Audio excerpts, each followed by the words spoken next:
बॉम्बे के एक बहुत बड़े बैंक का मैनेजर रोजाना अपने जूते पॉलिश गली के कोने पे बैठे हुए जूते पॉलिश करने वाले से करवाता था और साथ में कुर्सी पे बैठकर अखबार पढ़ता था।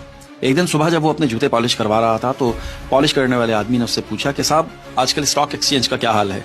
मैनेजर ने उसकी तरफ तंजिया हंसते हुए देखा और कहा कि यार तुम्हारा स्टॉक एक्सचेंज से क्या लेना देना, अपने जूते पॉलिश करो। तो उस पॉलिश वाले ने मैनेजर से कहा कि साहब आप जिस बैंक में मैनेजर है ना, उस बैंक में मेरे 20 करोड़ रुपए पड़े हुए हैं। मैं सोच रहा हूँ कि रकम का कुछ हिस्सा मैं स्टॉक एक्सचेंज में लगा दूं। खैर मैनेजर जूते पॉलिश करवा के अपने बैंक चला जाता है। दिन के वक्त अचानक उसे याद आता है तो वो अपने अकाउंटेंट से पूछता है कि क्या वो जूते पॉलिश करने वाले का हमारे बैंक में कोई अकाउंट वगैरह है। अकाउंटेंट कहता है जी सर, वो हमारे मौजूद कस्टमर हैं, उनके अकाउंट में 20 करोड़ रुपए पड़े हुए हैं। मैनेजर बहुत हैरान होता है। अगले दिन सुबह जब मैनेजर दोबारा उससे जूते पॉलिश करवाने जाता है तो उससे पूछता है कि आपका नाम क्या है। जूते पॉलिश करने वाला कहता है परवेज पॉलिश वाला।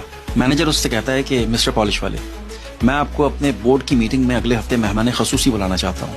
मैं चाहता हूँ कि आप उस मीटिंग में हमें अपनी जिंदगी की कहानी सुनाएं। पॉलिश वाला मैनेजर को हैरत से देखता है और फिर कहता है ठीक है। मीटिंग स्टार्ट होती है। मैनेजर बोर्ड मेंबर से पॉलिश वाले का तारुफ करवाता है और फिर उसको मधु करता है कि आप अपनी कहानी शुरू करें। तो पॉलिश वाला अपनी जिंदगी की कहानी बयान करते हुए कहता है कि 30 साल पहले अपनी जवानी में मैंने और मेरे भाई ने केरला से बम्बई हिजरत की। हम बहुत गरीब थे, भूख और थकन से चूर हम काम की तलाश में थे, लेकिन काम नहीं मिला। अचानक से मुझे और मेरे भाई को फुटपाथ पे से एक सिक्का मिला। हमने उस सिक्के से कुछ सेब खरीदे। हमारे पास 2 रास्ते थे, इन सेबों को खाकर अपनी भूख मिटा लें या फिर इन्हें बेचकर कारोबार करें। मैंने सेब बेचने का फैसला किया, लेकिन मेरा छोटा भाई मुझसे इख्तिलाफ करता रहा। हमारे दरमियान कुछ बहस हुई और उसके बाद वो मुझे छोड़कर चला गया।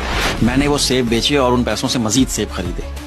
इसी तरह से आहिस्ता आहिस्ता मैं पैसे जमा करता रहा और जब मेरे पास थोड़े एक्स्ट्रा पैसे हुए तो मैंने बूट पॉलिश करने का सामान खरीद लिया और लोगों के जूते पॉलिश करता रहा। मैंने बहुत किफायत शारी से जिंदगी गुजारी। तफरी या कोई बुनियादी जरूरत पे किसी किस्म का कोई पैसा खर्च नहीं किया। एक रुपया बचाया। कुछ अरसे के बाद यहाँ कोने पर मैंने एक छोटी सी दुकान ले ली और उसमें लोगों के बूट चमकाता रहा और मैंने किफायत शारी से जीना जारी रखा। हर मुमकिन बचत की। तकरीबन 3 माह पहले मेरा छोटा भाई वो जो मुझसे 30 साल पहले बिछड़ गया था, वो केरला में इंतकाल कर गया और मेरे लिए 20 करोड़ रुपए छोड़ गया। ये मेरे लिए जिंदगी की सबसे हैरानकुन बात थी।